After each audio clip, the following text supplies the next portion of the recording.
the beginning, there was the Pacific Ocean. Several canoes broke the horizon, carrying families. A great fog engulfed them and blocked the stars, preventing their navigators from plotting their course. The people turned to their wisest person, skilled in the mystic ways. He chanted. Water lapped against the hull. A great shark surfaced. They bowed to the creature, and it guided them to an island chain they named Hawaii. The shark was the Hawaiian Shark God Kamohoali'i.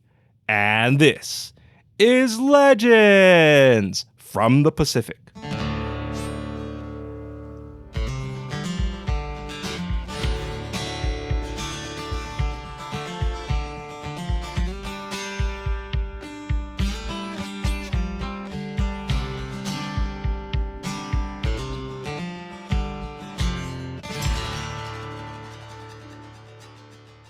Aloha, and thank you for joining us. This is Legends from the Pacific, episode 101, the Hawaiian Shark God Kamohoali'i. I am Kamohoali'i Kaneshiro, a native Hawaiian professional writer, speaker, and Comic-Con panelist with extensive film and television experience. I study mythology, I've encountered unusual things, and I'm a geek. You can support us by getting 2 or 3 of your friends to listen to our show. This simple request goes a long way in helping us grow our show. And a big mahalo nui loa to our Patreon members, whose support keeps our show going. Later in this episode, your featured song in Hawaiian word, but first, let me share with you Kamohoali'i.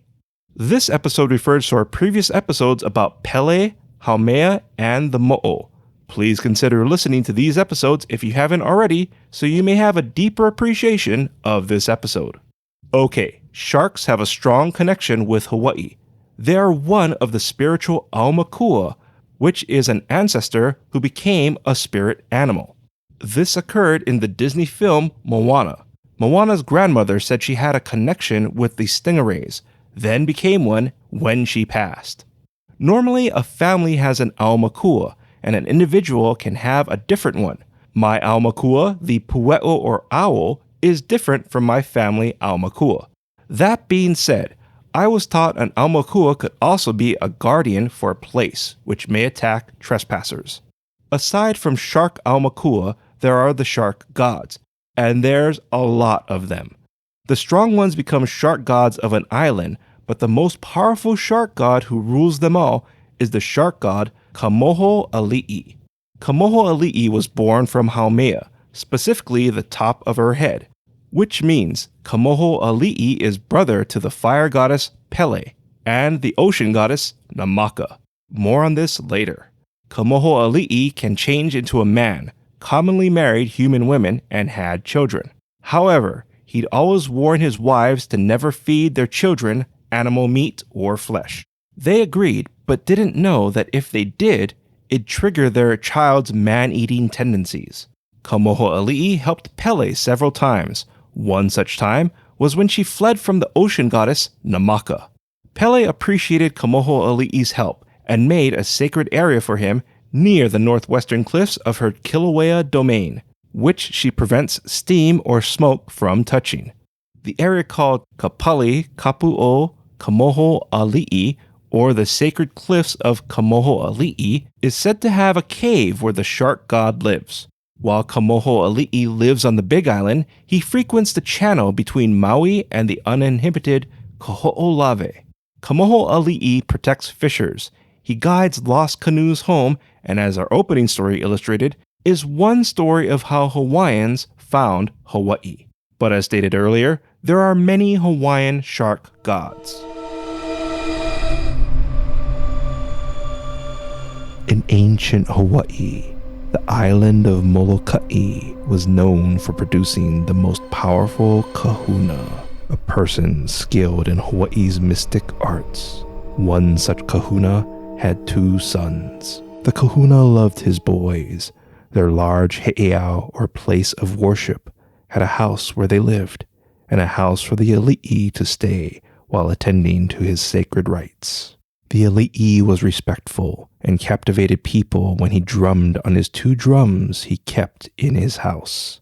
The kahuna was needed in another village and told his sons to behave. While the ali'i fished, the boys snuck into the ali'i's hale and played his drums. The ali'i returned. His court told him of the children, and the kahuna father returned to the ali'i's fury. The ali'i sentenced the sons to death. The kahuna begged, stating the sentence was too harsh for young kahuna, but the sons were killed. The kahuna left, wandering Moloka'i, asking his peers for help avenging his children. While the kahuna was respected for his power, none dared cross the ali'i, so each recommended him to a village for stronger kahuna. Beside the cliffs, an old man giggled. "I've been expecting you." The kahuna bowed. The old man nodded. "Sleep beckons your eyes, but anger moves your feet. You are powerful." The kahuna faced a few rocks along the cliff. "Your he'eau is truly awe-inspiring." The old man laughed. "Mahalo, but this is not my he'eau. I was told to be here because this is where I'd meet you." The kahuna stood. "Who sent you?" The old man leaned in. "Your ali'i's punishment may have been severe, but it wouldn't have happened if your sons were respectful. Only the gods are stronger than your ali'i, and they're not interested in such pettiness." The kahuna gritted his teeth. The old man smiled. "You are wise to contain your ferocity. Perhaps a shark god may help." The kahuna's eyes glinted. "Kamohoali'i? No, I told you he's not interested in your pettiness, but a lesser shark god, like Moloka'i's shark god, Kauhuhu." "Kauhuhu? Mind yourself, boy. Any lesser shark god is still very powerful, and like visiting anyone's domain, you need to take something." The old man pointed to the trees. "A massive black boar roams there. It'd make a fine offering.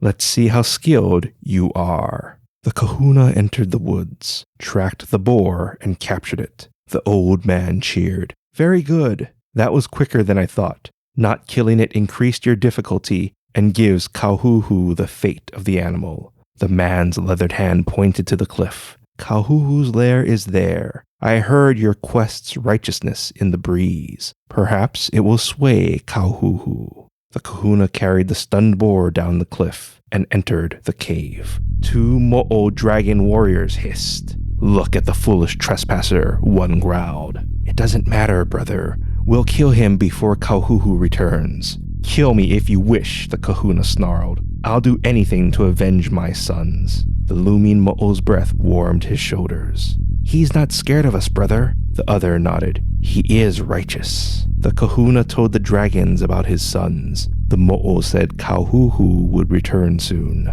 and told the kahuna to hide among the trash or taro leaves, but only come out when they said. The kahuna agreed and hid with his black boar.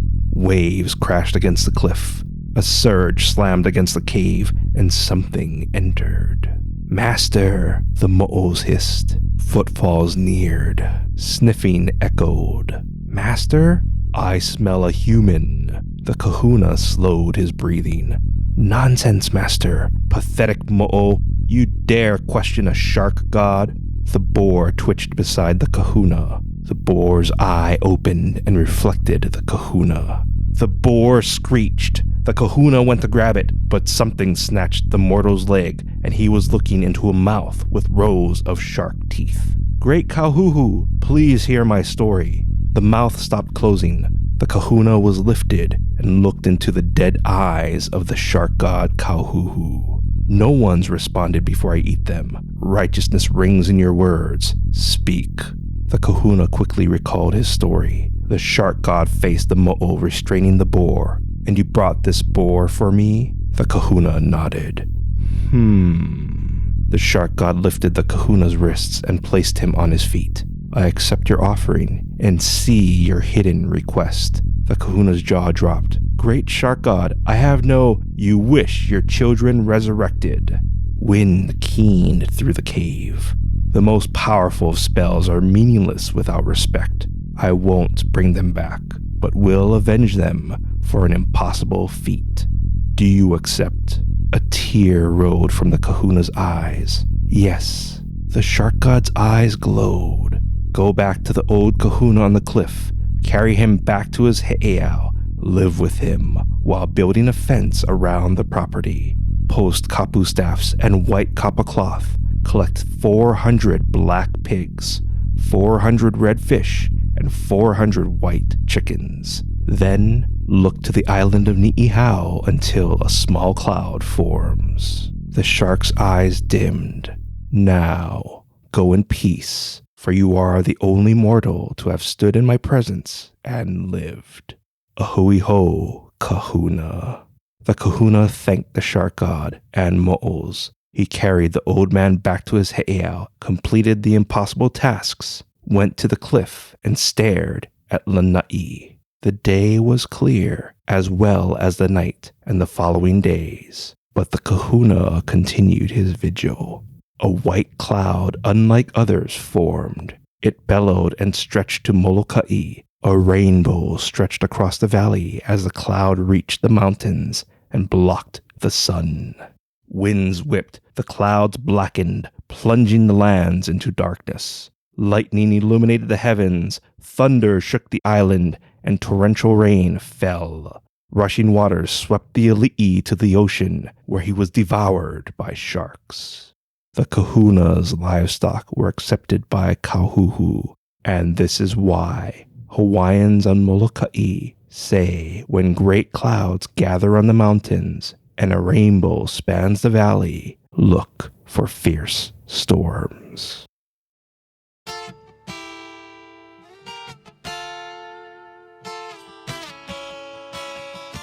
How is that, huh? A shark god had mo'os as guards. That's one powerful god. So, while each island is said to have its own shark god, Oahu has a shark god and goddess. Their story was shared months ago as a Patreon-exclusive episode. Today, many believe Aumakua continue protecting people and places. As you may recall, I shared that Oahu's 3 sets of reefs usually keep sharks out, except in the winter when the tides rise and the sharks swim over them. This was known as the time when gods enjoyed the water and surf, so the Hawaiians avoided the ocean. Anywho, years ago a tourist went snorkeling beyond Oahu's 3rd reef. He said he was enjoying all the sea life when everything vanished. Something bumped and tugged him. A shark bit him. He was released and survived. Now, a lot of us locals were like, what is he doing that far out at sea to begin with? I'm a certified rescue diver, and I would never go that far out without gear or a boat. As a side note, sharks hate noise, such as boat engines and bubbles from scuba gear, so they'll usually swim away. Usually. When the tourist was bitten, no shark hunters were dispatched, which I feel was a good thing. And the tourist acknowledged it was his fault since it was the shark's domain. While this was going on, my mom said, "There's an Aumakua out there." I asked her, "Really?" She said, "Yeah, that thing was big when she was a kid. It must be huge now." If you like what you heard, please give us a rating and write a review. I'd really appreciate it. Our theme song is Mystery by Tavana, courtesy of High Sessions. Sound effects are by Sound Effects Factory. Our music coordinator is Matt Duffy, aka DJ TripleBypass. Links and show notes can be found on our website, legendsfromthepacific.com, including a link to your featured song, which is Koali by Keali'i Raichel, courtesy of High Sessions. Legends from the Pacific was written, produced, and edited by me, Kamohoali'i Kaneshiro. I also wrote our original stories. Your featured Hawaiian word is mano. Mano means shark. An example of mano is Jaws was a really big mano. Once again, mano is Hawaiian for shark. You're gonna need a bigger boat, especially if it's Shark Week. Thank you once again for listening. Mahalo and a hui ho!